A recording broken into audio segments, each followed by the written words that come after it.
Hi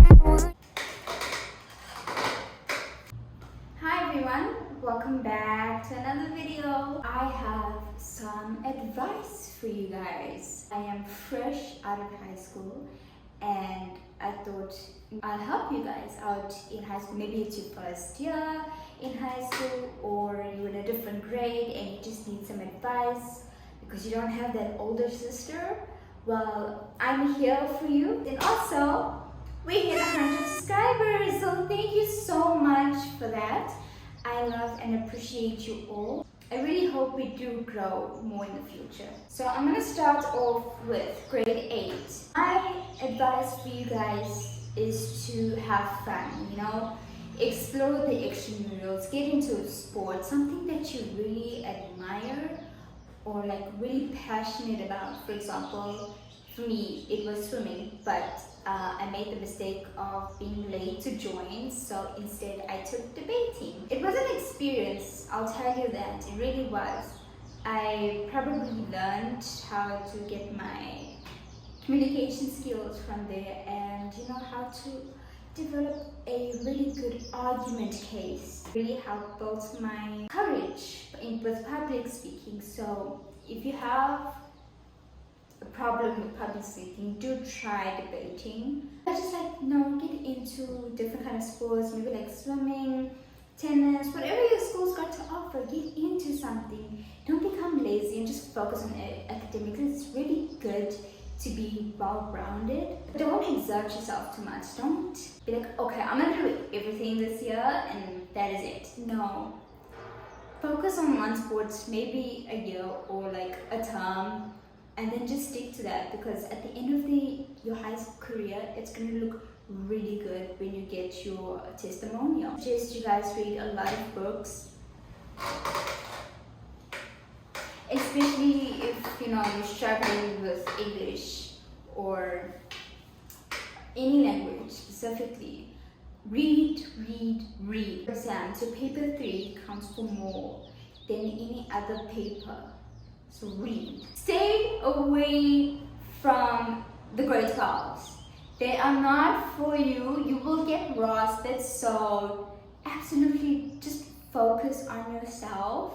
When it comes to choosing friends, make sure you find friends who are academically focused, who don't party a lot, keep you grounded. Grade 9s.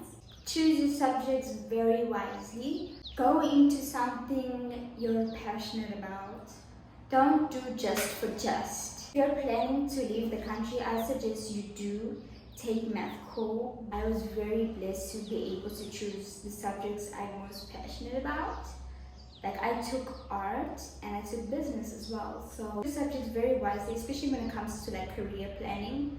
See which subjects are needed. Do your research, but don't stress. Create a healthy routine.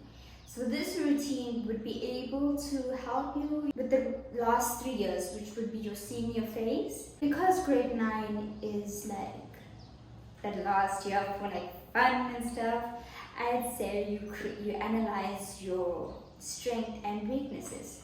Now, don't be so hard on yourself if you've got so many weaknesses. Find a way to fix it. Maybe you're not good at studying like I was.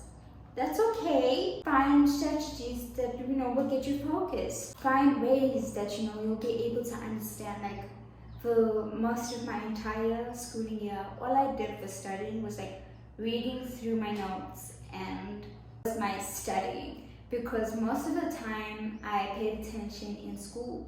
So I was able to get those A's and those B's without studying. Because essentially 50% of your studying comes from the classroom. Grade 10s, focus in class. Like I said, most of my studying was done in class. So do pay attention to what the teacher does, because it will, come again for you like 2 years down the line. Create a study timetable. This is a really important one, because from here it's just work, and there's revision and stuff like that. But study from grade 10. There is this 5-3-2 example where you have a test. So you will revise the day before, then 2 days from that revision you will do another study, 3 days from that study you will do another one, and then 5 days from that one you'll do another one. And then there's also a 7-5-3-2, same concept, different spacing. Grade 11s, this is what most people would say is your crucial year. I wish I was warned really early. This year is the year that you mainly apply to universities and colleges with your term 4, so your final result.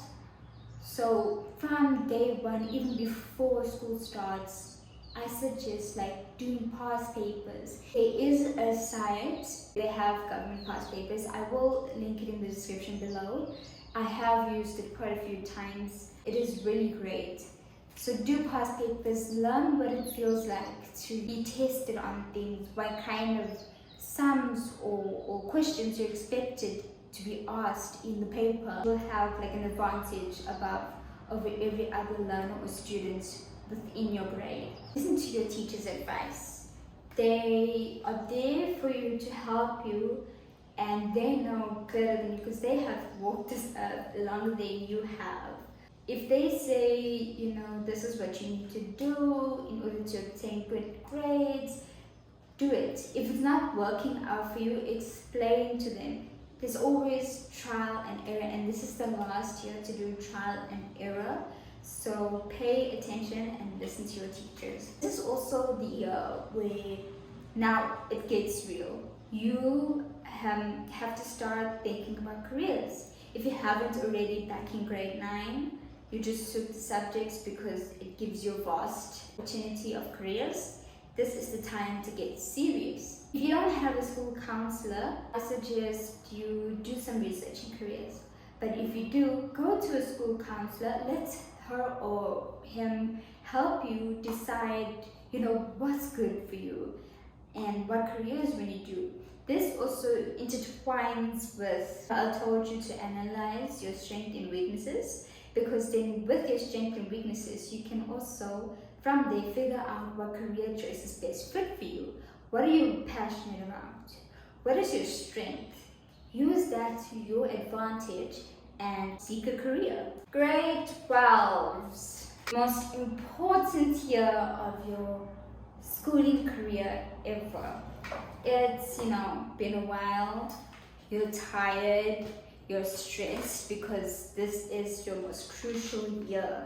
Put your phone down after June exams. This is something I wished I'd done, and it would have helped me a lot more. Because as you know, June exams are important. It's your half-year analysis. Most of your teaching and revision gets done before June exams, and then thereafter June exams, you have trials or preparatory exams, and you have your national senior certificate exams, your finals. So put the phone down, get your head in the game, and relax. Make the most memories in the first 5 months, because thereafter you're just study. There's no time to go out. It's one exam after the other. It's preparatory exams. It's the stress of registering. It's the stress of making sure you're getting into the university you want, and there is no time to make memories after that. Make those memories January, February, March, April, May. Make those memories. Go out with your friends. Live life a little. Just don't overdo it. Engage with your teachers. Engage with other learners. Share your experiences. Just live life and make the most memories that you can. You know that study timetable I told you, to like create in grade 10? Pick that up and use it again. From the beginning of term 2, keep that momentum going that you had already with your previous study table, because your subjects don't change after grade 10 unless, maybe you decided that, oh, this is not fit for you anymore. Maybe then, apply the same methods and keep it going. Because if it's working for you back then, it's gonna surely work for you now. For high schoolers in general. Do not get into a relationship. The last thing you need to worry about is whether your man's or your hun is cheating on you, and then your grades slumber down. Don't get into a relationship. It's the stress you don't need at the moment. Know who your real friends are. This is where you need to realize who supports you and who supports you. You can't have a friend that tells you all about their passions and you're like, great, but you have this lingering fear inside you to tell them this is what you love, this is what you like to do, this is what you want to do. And it makes you feel like they're going to deny it, oh, this is not what you can do, or that they'll steal your passion. Surround yourself with people that are focused on achieving goals, and this is going to help you in the long run, because those are the people you want to keep in your life forever, literally. If you have people that are focused on the same goals as you, they're going to encourage you, they're going to motivate you. Not like, having people who will party out all the time. It's not going to work out. You feel depressed. You're not going to feel motivated, encouraged, because you're going to have FOMO. Those things are always there later in life. You can always go out after you've got your degree. Include God in your high school career. This is something I wished I'd done, like from the beginning. Ready, set, go. I only started including God when things got tough in grade 11. And I really experienced His blessings upon me from my last 2 high school years, and it was amazing because I prayed to God. I gave Him my troubles, especially with stress, because I had anxiety through my last 2 years. So I gave Him all of that, and I was able to do my exams, to do my papers without worry. So once you get that relationship with God from the beginning, establish it, and it will take you through life. Especially like if you're going through a rough patch in life, it's a good time to begin your relationship with God, establish that bond, and He'll be there for you. He'll always be there for you. Especially like, for example, if someone's going into surgery, or if you're struggling through the moment in life where you feel like you can't come out of it, He goes before you. He sets the path. He'll make a pathway for you. Rely on God. Get regular exercise and sunshine. This is a good way to keep your body fit, to keep your brain, give oxygen to your brain and keep it healthy. It really uplift and boost your mood, rather than sitting inside and binge watching Netflix, watching Friends, watching The Wednesday, watching The Winx. I love those shows, not gonna lie, but it is really good to get some sunshine sometimes, especially when you're in a depressive mode. That's a good time to get some sunshine. Save your money. Don't go out spending every weekend, splashing here, splashing there. Oh, I want this, oh, I want that. It's going to come back and it's going to bite you, especially when things are rough. Save your money. If you get an allowance, put it away. Don't go out, all the time, or budget properly. Don't help another student pass. You can only help a student as much as you can. You can't go to the extent of, wanting to get them to pass, because it's their ingredients, whether they want to pass or not. They will put in their effort. They will do this. They will do their presentations. They will do their projects. If they really want to pass, they will put in the effort. All you can do is motivate them, help them a little bit with the work, but don't go to the extent of doing everything for them to try and get them to pass. That's not the way to go, because in grade 12, who's going to be there with them in their preparatory exams or their finals? No one. They're going to be by themselves. So essentially, what you need to do is just focus on yourself. This is you. This is your journey. They're not going to be there forever. Don't help them at all. A bad grade is not the end of the world, as long as you pick yourself up. Yes, you have a few bad grades here and then. It's okay. Don't stress, don't fret, don't cry over it. Okay, maybe shed a tear once or twice, but it's not the end of the world. It doesn't determine your future. God does. I'll tell you that now. He does. He determines your future. Maybe you failed high school. That's okay. God is there for you. He will take you to better riches. He'll take you to a better life than thing. So a bad grade is not the end of the world. Pick up yourself, continue on, and you guys will be alright. Taking a gap year isn't that bad as long as you make it worth it. You gotta make it work, A lot of people are like really against the gap year because you'd be like, oh, you come out of high school? That's so great. Go straight into college. It's good for you. You won't be lazy. You'll still be in the habit of studying. It's okay to take a gap year. Do what you want. Get some experience. I suggest 3 points to make a gap year work is to really be productive.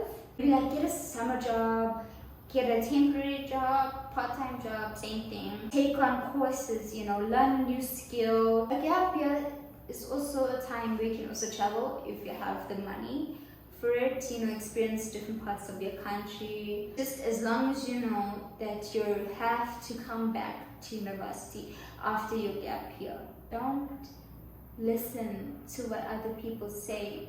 Do what you want to do, especially throughout high school. Do what you want to do. Choose the subjects you want to choose, not what your parents want. Go for that gap year. Go for that career. It's what you want. It's what you're passionate about. You'd rather work for something you're passionate about than working a 9 to 5 that you're not passionate about, because it will make your life hell and you won't enjoy it. Thank you guys so much for watching. If you enjoyed this, don't forget to hit a like, subscribe, and comment. Turn on the notification bell. Let's be a family. I'll see you next week Sunday. Bye!